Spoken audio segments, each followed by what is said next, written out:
2019 में एक संदेश आया कि हमें दुनिया के एक सबसे टॉप सीक्रेट मिलिट्री इंस्टॉलेशन के गेट्स को तोड़कर अंदर जाना है।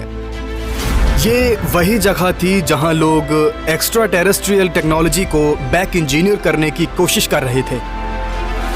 लाखों लोगों ने जवाब दिया। ये बात करीब 30 साल से लोगों के सीने में उबल रही थी और बैम एक तूफान आ गया। इंटरनेट पर, रेडियो पर, हर जगह प्रोमोटर्स कह रहे थे हमें एरिया 51 के अंदर जाना है। सेना ने उस बेस को किसी भी कीमत पर सुरक्षित रखने की ठान ली थी। डीओडी ने कहा अगर मिलेनियल्स ने एरिया 51 के गेट्स पार करने की कोशिश की तो हम बम गिराएंगे। पर फिर भी वहाँ हजारों की भीड़ जमा हो गई। उन गेट्स के पीछे क्या है, ये एक बहुत बड़ा रहस्य है। मैं चाहता हूँ कि सरकार रिकॉर्ड्स रिलीज कर दे आज ही। क्या इसके साथ एक ऐसे मूवमेंट की शुरुआत हो गई थी जो सरकार की तमाम सीक्रेसी को खत्म करके पृथ्वी पर नए जीवन की मौजूदगी का सच सामने ले आएगी? लोगों की परग्रही वाले सवालों में दिलचस्पी है और वो उसके जवाब चाहते हैं। ब्रह्मांड में एक दरवाजा बना है और उसके पार है वो सच जिससे हम अनजान हैं। उसे जानने के लिए हमें हर उस बात पर सवाल उठाने होंगे जो हम जानते हैं। सबूत हमारे आसपास ही है। हमारा भविष्य हमारी नजरों के सामने है। हम अकेले नहीं हैं। हम कभी अकेले रहे ही नहीं। The storming of area 51। Bakersfield, California, July 2019। College student Matty Roberts ने फेसबुक पर एक पोस्ट डाली। उसमें रॉबर्ट्स ने अपने दोस्तों से अपील की थी कि वो top secret American military base area 51 के सामने जमा हो, क्योंकि बड़े लंबे समय से कहा जा रहा था कि वहां पर क्रैश्ड एक्स्ट्रा टेरेस्ट्रियल स्पेसक्राफ्ट रखे हैं। उसी पोस्ट पे रॉबर्ट्स ने ये भी लिखा था कि पढ़ने वाले लोग उसे क्लिक करके बताएं कि वो आ रहे हैं या नहीं। मैंने ये बात अपने पर्सनल फेसबुक पेज पर शेयर की थी और मेरे पास करीब 40 लोगों के जवाब आए। वो लोग इंटरेस्टेड थे और खुद वहाँ जाने के लिए तैयार थे। रॉबर्ट्स ये नहीं जानते थे कि उनकी वो पोस्ट सिर्फ फेसबुक पर उनके दोस्तों या जानकारों तक ही पहुंचेगी या फिर पूरे साइबर स्पेस में फैल जाएगी। उन्हें 2 दिन बाद जवाब मिल गया। उनका फोन लोगों के कॉल से बार बार बजने लगा। पहले कुछ 100 लोगों ने जवाब दिया, फिर गिनती हजारों में पहुंच गई। बात बहुत तेजी से फैल रही थी। सिर्फ 3 दिन में ही ये बात जंगल की आग की तरह फैल गई और फिर उसे रेडिट पर पोस्ट किया गया। रेडिट पर पोस्ट करने के बाद तो ये बात और तेजी से फैलने लगी। कुछ ही दिनों में उनका साथ देने वालों की संख्या 10 लाख के पार चली गई। और फिर 11 जुलाई को ये खबर आई। एक नए फेसबुक इवेंट में उस बेस में घुसपैठ करने के लिए एक बड़ी भीड़ जुटाई जा रही है। वो एरिया 51 में बहुत बड़ी संख्या में घुसना चाहते हैं, जहां वो सारे एलियंस का कहना है कि उससे दूर ही रहो, उसके अंदर जाना खतरे से खाली है। वहाँ कुछ बोर्ड्स पर साफ लिखा है कि रिस्ट्रिक्टेड एरिया में अगर कोई बिना इजाजत अंदर जाने की कोशिश करता है तो उसके खिलाफ सख्त कार्रवाई की जा सकती है। In short, don't go. News commentators ने साफ इशारा किया था कि जितने लोगों ने रिस्पॉन्ड किया है, अगर उसका एक छोटा सा भी हिस्सा वहां पहुंच गया तो उनका ये अभियान हिंसक रूप ले सकता है। रॉबर्ट की पोस्ट को मिले उस अनूठे रिस्पॉन्स के बाद अमेरिकन सेना के अधिकारियों ने चेतावनी जारी कर दी। उन्होंने बड़े धमकी भरे अंदाज में कहा था कि अमेरिकन एयरफोर्स हमेशा अमेरिका और उसकी संपत्ति की रक्षा के लिए तैयार रहती है। कुछ ही दिन बाद मैटी रॉबर्ट से मिलने FBI के लोग आए। FBI मेरे घर आई थी। उन्होंने मुझसे कहा अब मैं उनके नाम बताऊं जो इस मामले को इतना तूल दे रहे हैं कि लोग वाकई इस बेस में घुसने की कोशिश करें और लोगों को नुकसान पहुंचाएं। उन्होंने इस बात की भी फिक्र की थी कि लोग मुझे मारने की धमकी दे रहे हैं। FBI वालों को रॉबर्ट्स ने कहा कि वो तो मजाक कर रहे थे और उन्होंने सोचा भी नहीं था कि कोई उनकी बात को इतनी गंभीरता से लेगा। मैंने उनसे कहा मुझे तो इस बात का अंदाजा भी नहीं था कि लोग इस बात को इतना सीरियसली लेंगे, क्योंकि जब मैं फेसबुक पर उसके बारे में लिख रहा था तब मैंने बात मजाक में लिखी थी और सोचा भी नहीं था बात इतनी बढ़ जाएगी। जो हुआ अच्छा नहीं हुआ।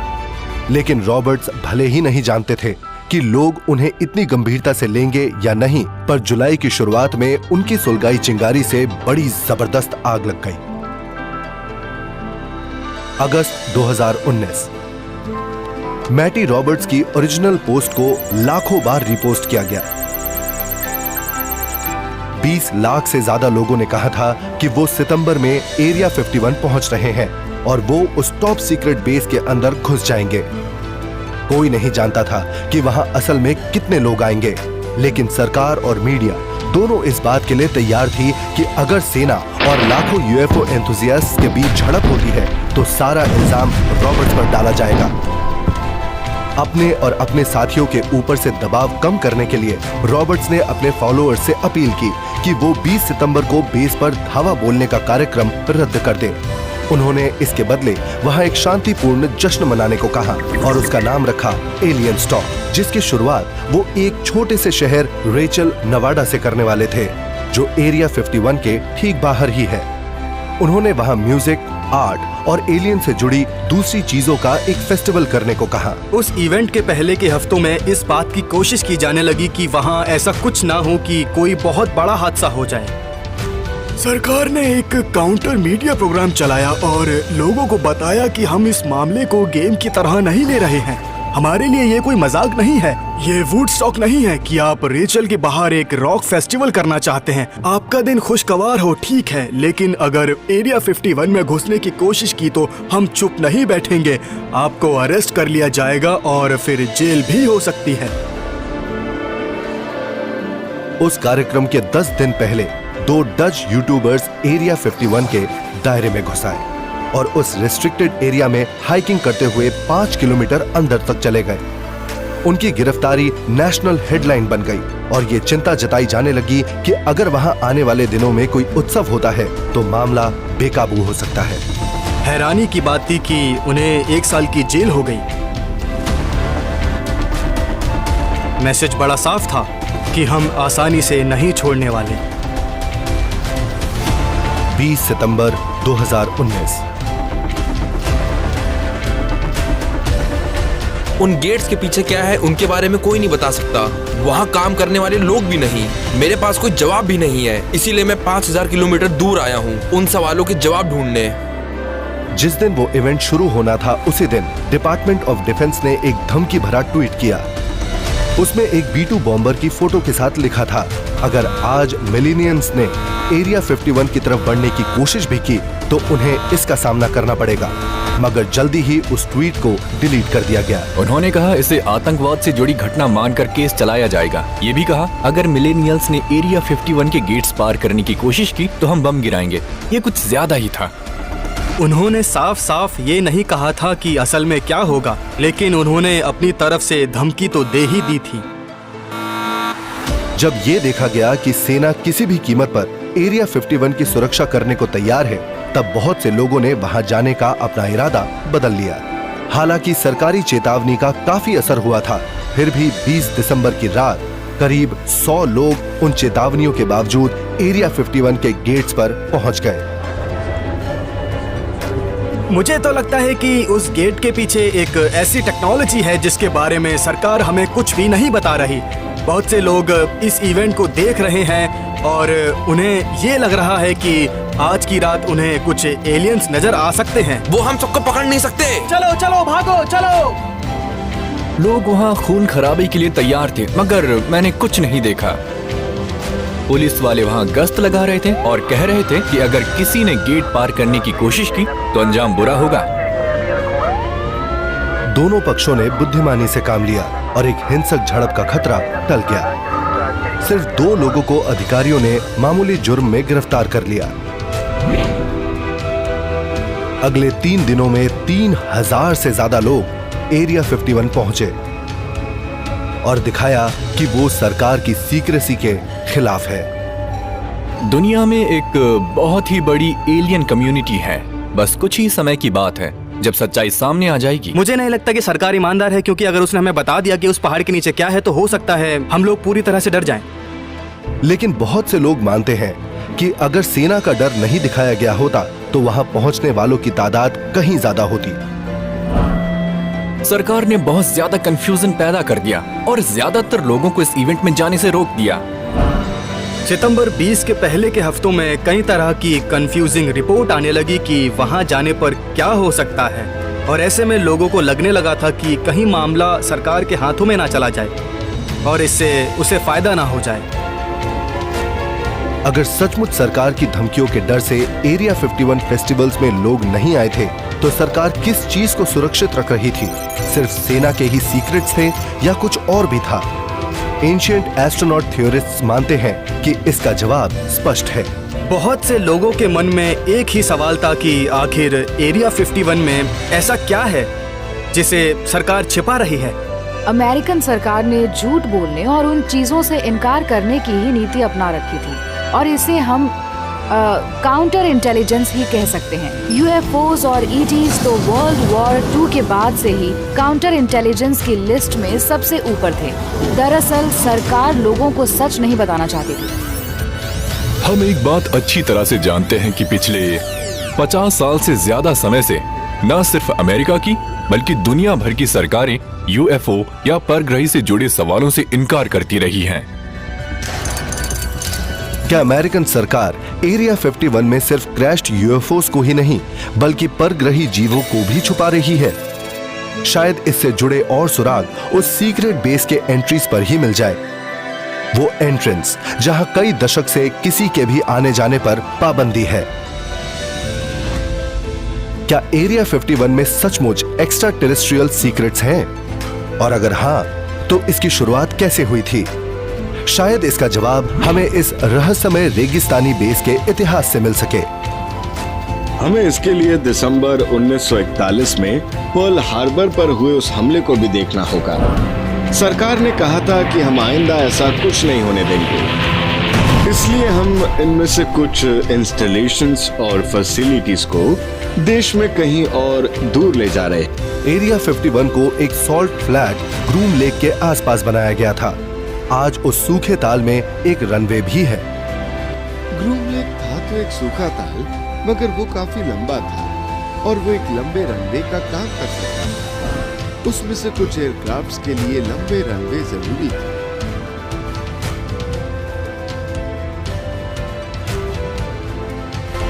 कई साल तक एरिया 51 की जानकारी पाने को उत्सुक लोग हाई पावर बाइनोक्यूलर लेंसेज से बेस एक्टिविटी देखने की कोशिश करते हैं, मगर अब ऐसा नहीं किया जा सकता। उन्होंने एरिया 51 के अंदर चल रही चीजों को छुपाने की हर मुमकिन कोशिश की थी। इस सदी में काफी लंबे समय तक अमेरिकन सरकार एरिया 51 के वजूद से ही इनकार करती रही, मगर क्यों? ऑफिशियल एरिया 51 के बारे में अब सरकार ने ये कहना शुरू किया है कि वो एक ऐसी फैसिलिटी थी जहां एयरक्राफ्ट डेवलप किए जाते और उन्हें टेस्ट किया जाता था। U-2 स्पाई प्लेन को, SR-71 ब्लैकबर्ड और बिल्कुल हाल ही में आई स्टेल्थ टेक्नोलॉजी को। वो था official area 51, highly secret secure remote. लेकिन एक अनऑफिशियल एरिया 51 भी है और लोगों के मुताबिक वहां एक और ज्यादा बड़ा सीक्रेट छिपाया गया है। वहां एक्स्ट्रा टेरेस्ट्रियल टेक्नोलॉजी पर काम चल रहा था। रेचल, नवादा, सितंबर 2019। एरिया 51 बेस में और क्या छिपा हो सकता है? इसकी तफ्तीश करने के लिए former British ministry of defence officer Nick Hope और फिल्म मेकर जेरेमी कॉर्बेल ने एक स्थानीय निवासी जोग आन्यू की मदद ली। जोग करीब के ही रेचल, नवादा में पिछले 15 साल से रह रहे हैं और उन्होंने एरिया 51 के हाल के इतिहास को बहुत करीब से देखा है। आपने इस बेस से आने जाने वालों के बीच सबसे दिलचस्प बात क्या सुनी? हैवी कंस्ट्रक्शन इक्विपमेंट उस वक्त जा रहे थे जब बेस में कंस्ट्रक्शन का काम चल रहा था। कई बार उस बेस में मिलिट्री व्हीकल्स भी जाते थे। वो उन्हें बॉम्बिंग रेंजेस के अंदर शूटिंग टारगेट्स बनाते थे। बस यहीं रोक लेते हैं, शेरिफ की कार आ रही है, हमें कोई मुसीबत मोल नहीं लेनी है, हम उनका रास्ता नहीं रोकेंगे, अब इससे आगे नहीं जाएंगे। ये तो एक्स्ट्रा सिक्योरिटी है, हमने पहले कभी इतनी सिक्योरिटी नहीं देखी।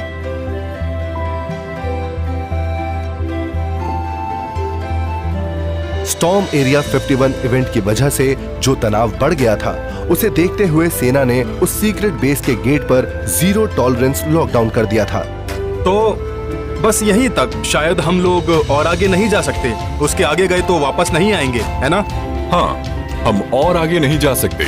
ये सारे कंटीले तार और सिक्योरिटी के उपाय, अगर हमने यहाँ जरा सी भी चूक की तो सिक्योरिटी वाले हम पर टूट पड़ेंगे, है ना? मैंने बिल्कुल सही कहा ना? कोई गलती नहीं करनी है। अगर हमने एक कदम भी उस इलाके में रखा तो मामला बिगड़ सकता है। नहीं, नहीं, यहाँ हर बोर्ड पर साफ साफ लिखा है, अगर किसी ने लाइन पार की तो अंजाम बुरा हो सकता है। चालाकी भरी चाल है।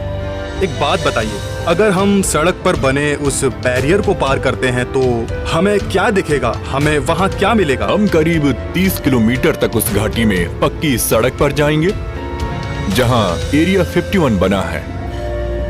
यहाँ से बेस के बीच कई सिक्योरिटी चेक पॉइंट्स हैं और वहाँ रोड सेंसर्स भी लगे हैं। अगर आप एरिया 51 में पहुँच भी गए तो वहाँ आसपास देखने पर आपको यही लगेगा जैसे आप किसी मिलिट्री एयरफोर्स बेस में हैं। लेकिन वहाँ अच्छी चीजें हैंगर्स के अंदर हैं, कुछ भी बाहर नहीं है। ऐसा नहीं है कि आपको रनवे पर एक सॉसर खड़ा मिल जाएगा। जाहिर है वहाँ हैंगर्स हैं, मगर मैंने ये भी सुना है कि वहाँ कई बहुत बड़ी अंडरग्राउंड फैसिलिटीज हैं और उन फैसिलिटीज को पहाड़ काट कर बनाया गया है। हाँ, बहुत से लोग उन अंडरग्राउंड फैसिलिटीज की बात करते हैं। वो बेस देखने आए लोगों पर नजर रखते हैं। जैसे कि कोई टिकाबू पीक पर पहुंचता है, बेस में उसे कहीं न कहीं से देख लिया जाता है। एरिया 51 बेस से करीब 42 किलोमीटर दूर मौजूद टिकाबू पीक ऐसी इकलौती जगह है जहां से आम लोग भी ग्रूम लेक के रनवे और हैंगर्स को देख सकते हैं। उन्हें पता लग जाता है कि अपनी चीज को उड़ाने का सही वक्त है और तब वो अपनी उस चीज को बाहर निकालते हैं। जब वो एक टेस्ट फ्लाइट कर रहे थे तब मैं टिकाबू पीक पर ही था और उसे देखकर मैं हैरान रह गया। हम बेस पर देख रहे थे, तभी अचानक से रात के उस वक्त रनवे की सारी लाइट्स जलने लगी। ऐसा लगा अचानक ही हमारे सामने नीचे जो रेगिस्तान है उसमें जान आ गई है। हमने देखा रनवे की तरफ एक लाइट टैक्सिंग कर रही है और फिर अचानक ही वो लाइट उड़ गई। उसके बाद रनवे की लाइट्स बुझ गई और सब कुछ खत्म हो गया। उस रनवे की 1 फुट ऊपर तक लाइट्स बुझ चुकी थी। ये तो अल्ट्रा हाई सिक्योरिटी है। जाहिर है वो चाहे जो भी था वो उसे प्रोटेक्ट करना चाहते थे और उनकी कोशिश थी कि उसे कम से कम लोग ही देख सकें। बिल्कुल। क्या ये दावा सही हो सकता है कि अमेरिकन सेना को किसी और दुनिया का एक स्पेसक्राफ्ट मिल गया है? क्या ये कहा जा सकता है कि युद्ध के बाद अमेरिका को जो शानदार टेक्नोलॉजिकल कामयाबी मिली है उसकी वजह एलियन व्हीकल्स की रिवर्स इंजीनियरिंग है? एंशिएंट एस्ट्रोनॉट थियरिस्ट्स के मुताबिक ऐसा है और वो इस बात पर जोर देते हैं कि एरिया 51 का सच तो कई दशक पहले ही सामने आ गया था और ये काम यूएफओ एंथुसियास्ट या विसल ब्लोअर्स ने नहीं किया था, बल्कि उन 2 लोगों ने किया था जिनकी जिम्मेदारी थी सरकार के सबसे खास सीक्रेट को छिपा कर रखना। बर्बैंक, कैलिफोर्निया, जून 1943। वर्ल्ड वॉर 2 के बीच में ही सरकार ने लॉकहीड एयरक्राफ्ट कॉर्पोरेशन पर दबाव डाला कि वो मिलिट्री प्लेन्स की नेक्स्ट जनरेशन बनाए और जेट फाइटर्स बनाए गए जो पुराने प्रोपेलर एयरक्राफ्ट से कहीं बेहतर थे और उन्होंने जंग की दिशा ही बदल दी थी। लॉकहीड इंजीनियर क्लेरेंस केली जॉनसन की एक टीम ने सिर्फ 143 दिनों में ही उसका पहला प्रोडक्शन मॉडल बना दिया। उनके P-80 शूटिंग स्टार के साथ ही अमेरिकन सेना ने जेट एज में कदम रख दिया। केली जॉनसन की secret research and development team को बाद में स्कंक वर्क्स के नाम से जाना गया। क्लैरेंस केली जॉनसन लॉकहीड के स्कंक वर्क डिविजन्स के पहले हेड थे और वो 50s और 60s से 1975 तक उस पद पर रहे। वो U-2 स्पाई प्लेन के डेवलपर थे जो 80,000 फीट की ऊंचाई तक जा सकता था और उसमें बड़ी चौंका देने वाली फोटोग्राफिक कैपेबिलिटीज थी। इस बात में कोई शक नहीं कि वो एविएशन कम्युनिटी में एक लेजेंड थे। एक मेन स्ट्रीम शख्सियत होने के बावजूद जॉनसन ने खुद 16 दिसंबर 1953 को अगोरा, कैलिफोर्निया में आज मशहूर हो चुकी यूएफओ साइटिंग्स की घटना को देखा था। उन्होंने उसकी जो रिपोर्ट दी और उस क्राफ्ट के जो स्केचेस बनाए थे उन्हें अमेरिकन सरकार के उस समय के यूएफओ से जुड़ी घटनाओं का अध्ययन करने वाले प्रोजेक्ट ब्लू बुक ने संभाल कर रख लिया था। वो अपने कुछ कलीग्स के साथ थे, तभी उन्होंने एक ऐसी अनूठी चीज देखी जो उस वक्त की किसी भी टेक्नोलॉजी के परी की चीज लग रही थी। यूएफओस के बारे में जब सरकारी तौर पर भी संदेह जताया जा रहा था, तब जॉनसन ने अपने करियर को दांव पर रखकर अपने सुपीरियर से उन्हें देखने की बात कही थी। इसके बाद जॉनसन को ना तो कोई सजा मिली, ना ही उन्हें डिमोट किया गया, बल्कि 2 साल बाद उन्हें एक इनाम दिया गया। उन्हें अमेरिका के सबसे सीक्रेट मिलिट्री बेस एरिया 51 को बनाने का काम सौंपा गया। कैली जॉनसन ही वो शख्स थे जिन्होंने उस लोकेशन को एरिया 51 के लिए एक अच्छी स्ट्रेटेजिक लोकेशन बताया था। वो एक ऐसी जगह थी जो लोगों की नजरों से बची रह सकती थी।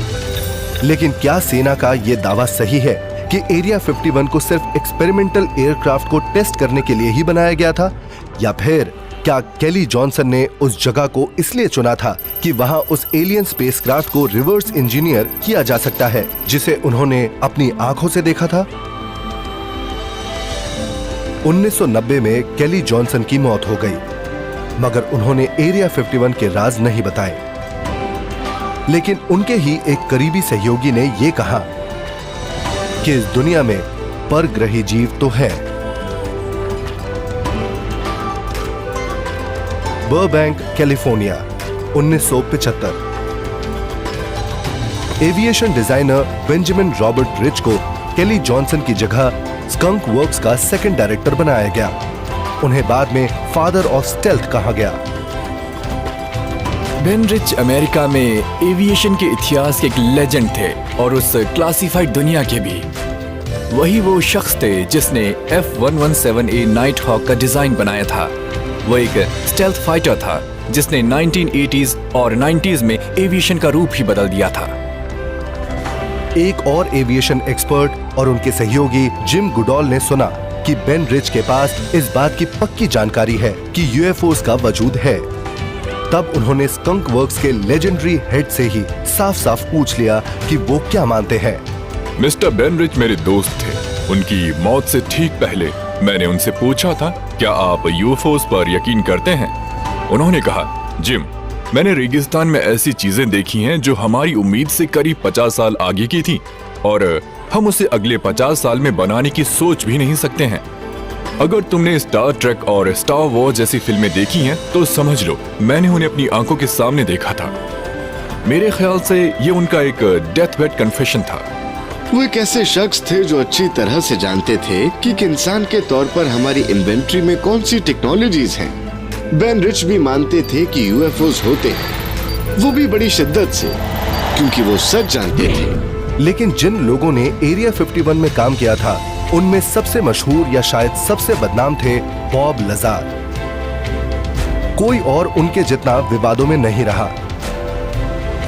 जहां तक एलियन एंथुजियास्ट की बात है तो लजार ने नेवादा के रेगिस्तान में बने एक अनजान से मिलिट्री बेस को अमेरिका में यूएफओ, एलियंस और सरकार की साजिशों के प्रति लोगों के जुनून का केंद्र बना दिया था।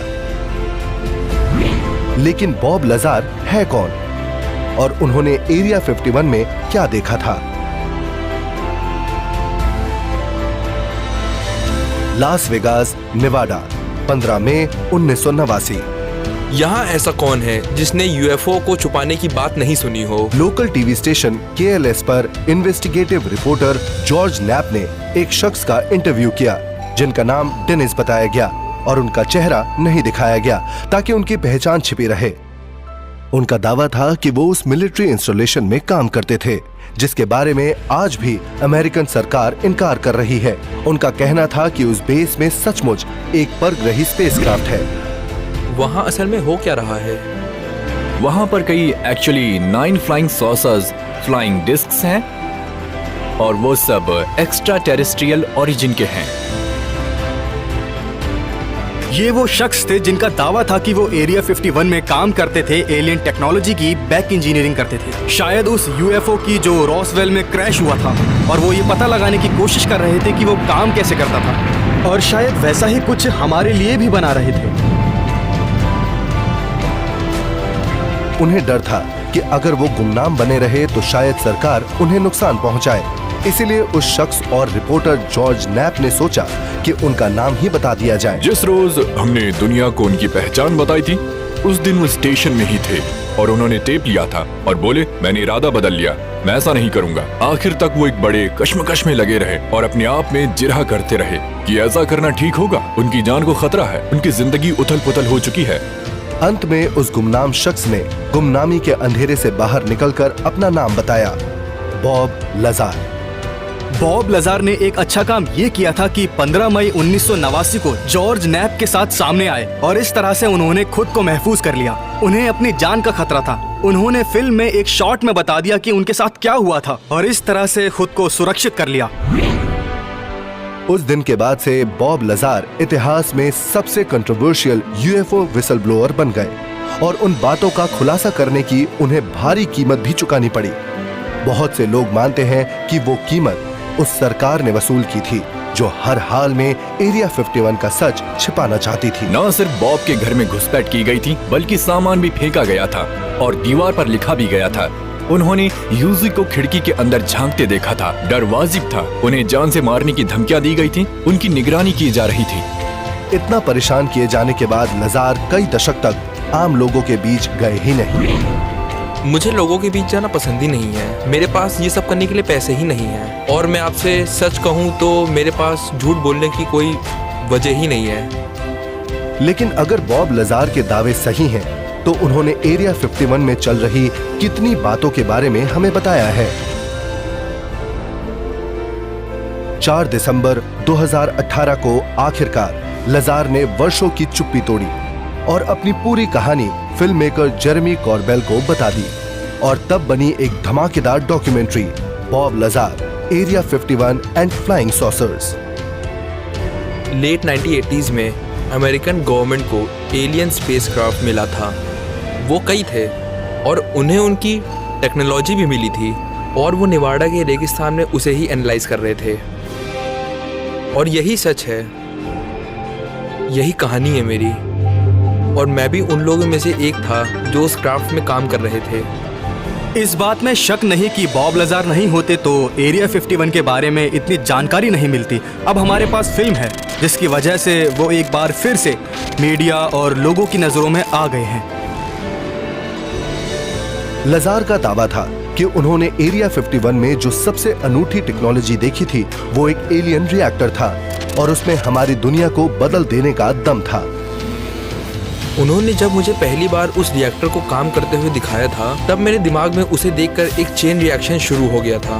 और तब मैंने सोचा था कि अगर हम ऐसा कर पाए तो हमें जेट और रॉकेट इंजन की जरूरत ही नहीं पड़ेगी। तब कार्स की जरूरत नहीं पड़ेगी।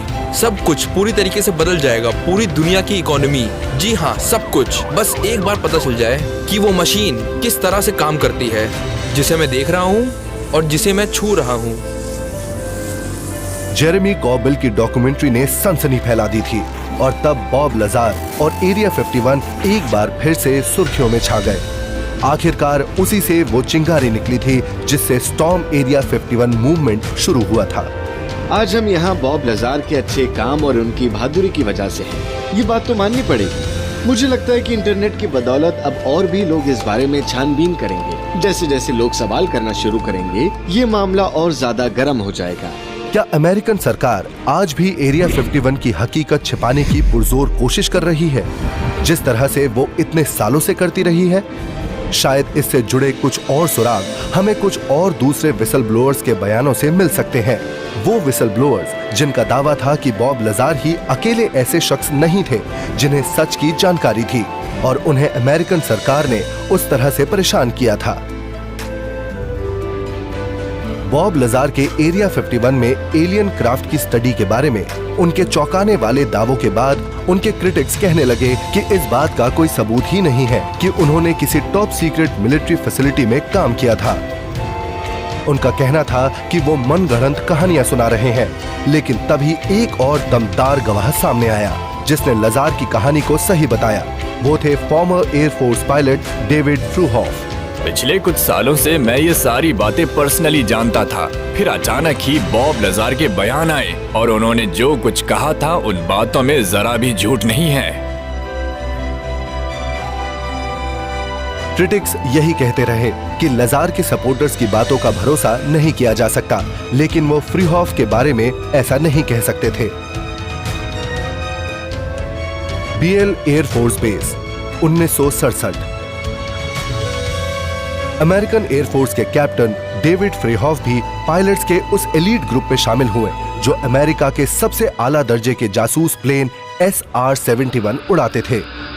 मैं 4.5 साल तक SR-71 पायलट रहा। जहां तक परफॉर्मेंस की बात है तो वो एक दूसरे के कोस्ट तक 1 घंटे में पहुंच जाता था और इस तरह की परफॉर्मेंस किसी का भी दिमाग चकरा सकती थी। और मैं इस बात पर गर्व महसूस करता था कि मुझे वो एयरप्लेन उड़ाने का मौका मिला। मैं भी उस यूनिट का हिस्सा हूँ और वो लोग मेरे परिवार की तरह हैं। जब सेना ने एक ऐसे एलीट पायलट को अमेरिका के सबसे टॉप सीक्रेट एयरफोर्स बेस पर भेजा, तब किसी को जरा भी हैरानी नहीं हुई। मैंने 6 साल तक एरिया 51 में काम किया है, 1979 से 1985 तक। हमारे पास स्पेशल क्लियरेंस थी, एक टॉप सीक्रेट SBI था, स्पेशल बैकग्राउंड इन्वेस्टिगेशन की गई थी। किस्मत से मुझे ये काम तब मिला था जब मैं SR उड़ा रहा था और इसलिए मुझे SR-71 से एरिया 51 में मूव करने में क्लियरेंस की कोई परेशानी नहीं हुई। अपने सहयोगियों के साथ फ्रेहॉफ रोजाना लास वेगास के मैकरन एयरपोर्ट से एरिया 51 तक आते जाते थे और उनकी रहस्यमय सवारी थी एक सरकारी कैरियर जेनेट एयरलाइंस। एरिया 51 के बारे में एक सबसे दिलचस्प कहानी बताई थी एक इंजीनियर TD बांस ने। उन्होंने कहा था अगर इस बेस में किसी UFO को रिवर्स इंजीनियर किया जा रहा है, क्योंकि हम जेनेट एयरलाइन से जाते थे और उसकी खिड़कियां काली थीं, इसीलिए हमें पता ही नहीं लगता था कि हम कहां जा रहे हैं। फ्रीहॉफ ने गौर किया कि रोज ही उनके साथ साइंटिस्ट्स और मिलिट्री पर्सनल का एक ग्रुप भी उसी जेनेट 737 में लास वेगास में आता जाता है। जब प्लेन एरिया 51 में उतरता था तब ये ग्रुप एक बस में सवार होकर एक बड़ी ही सीक्रेट फैसिलिटी में चला जाता था जिसका कोड नेम था साइट 4 या S4।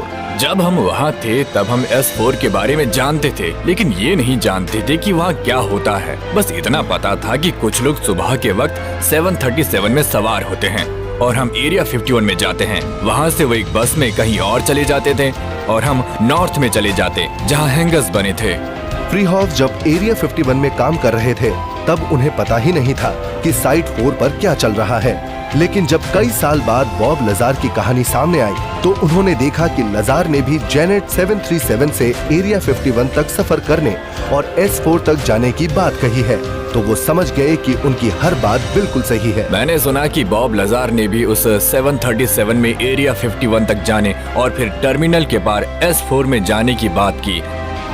उन्होंने ये बात सबसे कही थी और उनकी बातों से नहीं लग रहा था कि वो जरा भी झूठ बोल रहे हैं। क्रिटिक्स का दावा था कि कोई भी ऐसा चश्मदीद गवाह सामने नहीं आया जो ये तस्दीक करे कि लजार एरिया 51 में भी काम करते थे। साइट 4 की बात तो जाने दीजिए, लेकिन फ्रीहॉफ का दावा भी बिल्कुल अलग था। मैं जानता हूँ कि जो लोग मेरे साथ काम कर रहे थे उन्होंने मेरे वहाँ आने के बाद भी बॉब लजार को वहाँ देखा था और उन्होंने हाल ही में मुझसे कहा भी। मैं जानता हूं कि क्रिटिक्स उनके खिलाफ बोल रहे हैं क्योंकि वो नहीं चाहते कि ये बात दुनिया जाने कि वहां हमारे पास UFOs हैं और शायद उनकी बातों से हमारे दुश्मनों को ये अंदाजा हो सकता था कि हमारे पास एलियंस टेक्नोलॉजीज भी हैं। लेकिन डेव फ्रीहॉफ ऐसे इकलौते एविएशन एक्सपर्ट नहीं थे जिन्होंने बॉब लजार की धमाकेदार कहानी को सही कहा था। जिम गुडॉल भी अमेरिकन एयरफोर्स के वेटरन हैं और वो मिलिट्री हिस्टोरियन और इन्वेस्टिगेटिव ऑथर भी है जो उस वक्त बॉब लजार के दोस्त रहे हैं जब लजार एरिया 51 में काम भी नहीं करते थे। उस वक्त लजार एल्बुकर्की की सैंडिया न्यूक्लियर लैब में काम करते थे और हमेशा UFO पर शक जताया करते थे। मैं उन्हें काफी लंबे समय से जानता हूँ। वो पहले सैंडिया के लिए न्यूक्लियर वेपन्स डेवलप करते थे। उनसे जबरदस्ती ये नहीं कहलवाया जा सकता था कि UFO सचमुच में हैं। लेकिन UFOs के बारे में बॉब लजार का वो शक अब दूर होने वाला था। करीब साल भर बाद एक गुमनाम शख्स कह रहा था कि वो एक एलियन स्पेसक्राफ्ट की रिवर्स इंजीनियरिंग कर रहा है और वो शख्स था बॉब लजार। ये साबित करने के लिए कि उनके दोस्त एरिया 51 और साइट 4 में काम करते थे, उस वक्त सार्जेंट गुडॉल ने लजार का मिलिट्री टैक्स फॉर्म पेंटागन में ऑफिस ऑफ नेवल इन्वेस्टिगेशंस को दिखाया और उसके बाद जो हुआ वो बड़ा ही खौफनाक था। डेस्क के पीछे एक नौजवान लेफ्टिनेंट कमांडर बैठे थे। मैंने उन्हें बॉब लजार का W2 दिया। उन्होंने उसे देखा, 1 मिनट रुको, फिर कहा, एडमिरल तुमसे मिलना चाहते हैं। एक एयरफोर्स टेक सर्जेंट से एक एडमिरल का पूछताछ करना उनके पद के लायक बिल्कुल नहीं था। वो लजार का W2 देख रहे थे। उन्होंने कहा, सर्जेंट, मैं नहीं जानता तुम्हें ये कहां से मिला है, लेकिन आइंदा अगर मुझे तुम्हारा चेहरा यहाँ नजर आया तो तुम ये सोचकर बहुत पछताओगे कि तुमने अमेरिका एयरफोर्स में NCO की नौकरी क्यों की। फिर उन्होंने बॉब के W2 को श्रेडर में डाल दिया और वो उससे कहा, तुम्हें डिसमिस किया जाता है। उन्हें इस बात के लिए मना किया गया था कि वो बॉब लजार के बारे में सवाल पूछना बंद करें। जो भी बॉब लजार के बारे में सच जानना चाहता था उसके ऊपर दबाव डाला जाता था और किसी को चुप रखने के लिए सबसे आसान तरीका था। बॉब लजार पर जिस तरह से दबाव बनाया जा रहा था, क्या उसकी वजह से एरिया 51 से जुड़े सच की खोज का काम आगे नहीं बढ़ पाएगा? अगर ऐसा हुआ तो क्या वो सच स्टॉर्म एरिया 51 मूवमेंट के एक्टिविस्ट भी नहीं जान पाएंगे? एंशिएंट एस्ट्रोनॉट थ्योरिस्ट तो मानते हैं कि वो सच जानने वालों की उस नई पीढ़ी और एक ऐसे शक्तिशाली मूवमेंट पर निर्भर करता है जो अब आकार लेने लगा है। रेचल, नेवाडा, सितंबर 2019। स्टॉर्म एरिया 51 इवेंट बिना किसी खास घटना के खत्म हो गया। रेचल में लोग बुरे से बुरे की कल्पना कर रहे थे। सब यहाँ देखने आ रहे हैं कि असल में यहाँ क्या होता है। हम चाहते हैं कि सबके लिए सेफ इवेंट हो। मुझे लगता है शायद ऑर्डर आ गया था। हम यहाँ पर मास अरेस्ट नहीं करेंगे, हमें कोई परेशानी नहीं चाहिए। उन्होंने कुछ लोगों को अरेस्ट किया था, मगर इसके अलावा और कोई घटना नहीं हुई। सब बड़े तमीज से पेश आ रहे थे। जब हमने स्टॉर्मिंग एरिया 51 के इवेंट के बारे में सुना, सरकार की तरफ से मीडिया और सोशल मीडिया में आ रही गलत जानकारियों को देखा, तो लोगों को लगने लगा कि वहाँ बहुत कुछ बुरा हो सकता है। इसलिए ज्यादातर लोगों ने उसे अवॉइड करने का फैसला किया। बहुत से लोग तो यही मानते हैं कि सरकार ने उन UFO बिलीवर्स को डराने की कोशिश की थी, लेकिन कुछ लोगों को इस बात पर भी शक है कि क्या स्टॉर्म एरिया 51 मूवमेंट जारी रह पाएगा, जबकि कई लोग ये उम्मीद कर रहे हैं कि ये एक छोटी सी पहल बहुत बड़ा रूप लेगी। जब हम एक दिन इसे देखेंगे तो हमें यही लगेगा कि ये एक बहुत बड़े कल्चरल मूवमेंट की शुरुआत थी और वो साल दर साल बढ़ती जाएगी। भले ही शुरुआत एक छोटे से वन ऑफ इवेंट से हुई हो, मगर जब इसे एक ग्लोबल रिकॉग्निशन मिल जाएगी तब ये एक आप सब इसके एक्टिव पार्टिसिपेंट्स बनिए, सिर्फ तमाशा मत देखिए। मेन स्ट्रीम इवेंट बन जाएगा। मेरे ख्याल से बहुत से लोग, खासकर पॉप कल्चर की वजह से, एरिया 51 के बारे में जानते हैं और वो मानते हैं कि वहाँ पर सचमुच UFO और एलियंस भी मौजूद हैं। इसी से ये बात भी समझ में आने लगी कि अब लोग भी मानते हैं कि एलियन लाइफ एक हकीकत है। कुछ लोगों के लिए ये इवेंट मौज मस्ती और मजेदार वीकेंड का मौका था। उनमें से कुछ लोग अगले दशक में UFOs और सरकार की सीक्रेसी के साथ साथ फ्लाइंग सॉसर्स, सरकार के करप्शंस और मिलिट्री इंडस्ट्रियल स्टेट के प्रोमिनेंट रिसर्चर्स बन सकते हैं। ये एक बड़ा ही रेवोल्यूशनरी दौर है। आज नौजवानों की एक पूरी पीढ़ी एकजुट है और वो हमारी पृथ्वी पर हुई उन अनूठी घटनाओं के बारे में सही और पुख्ता जानकारी चाहती है। वो उन घटनाओं की हकीकत जानना चाहती है। बहुत से लोगों के लिए एरिया 51 के गेट्स असली भी हैं और सिंबॉलिक भी। असली इस मामले में कि उन गेट्स के पीछे इस बात के सबूत छिपे हैं कि पृथ्वी पर दूसरी दुनिया के जीव हैं। सिंबॉलिक इसलिए कि वो सरकार की उस कोशिश का हिस्सा है जिसके तहत वो ज्यादा से ज्यादा समय तक उस राज को छिपाए रखना चाहती है। अमेरिकन सरकार ने लोगों से कई बातों को बिल्कुल सीक्रेट रखा है। यही वजह है कि आज यहाँ पर इतने लोग जमा हुए हैं। पता नहीं हम जो अभी देख रहे हैं वो कोई मूवमेंट है या नहीं। लोग अब सच जानना चाहते हैं। उन्हें जानना है कि क्या उनसे कोई बात छिपाई जा रही है। उसी से एक मूवमेंट की शुरुआत होगी जो कि एक अच्छी बात होगी। उन गेट्स के पीछे क्या है, ये एक बहुत बड़ा रहस्य है। समुद्र का तल, एरिया 51 और एलियंस। अगर हमें सरकार से इन सवालों के जवाब चाहिए तो हमें दबाव बढ़ाना होगा। हमें जवाब की मांग करनी होगी। एक नई पीढ़ी को उन सवालों के जवाब मांगने होंगे जो पिछली पीढ़ी नहीं मांग सकी थी। अंत में यही कहा जा सकता है कि एक समय बॉब लजार के साथ जो बुरा व्यवहार किया गया था वो आज फिर से दोहराया जा रहा है और सरकार स्टॉर्म एरिया 51 मूवमेंट को भी दबा देना चाहती है।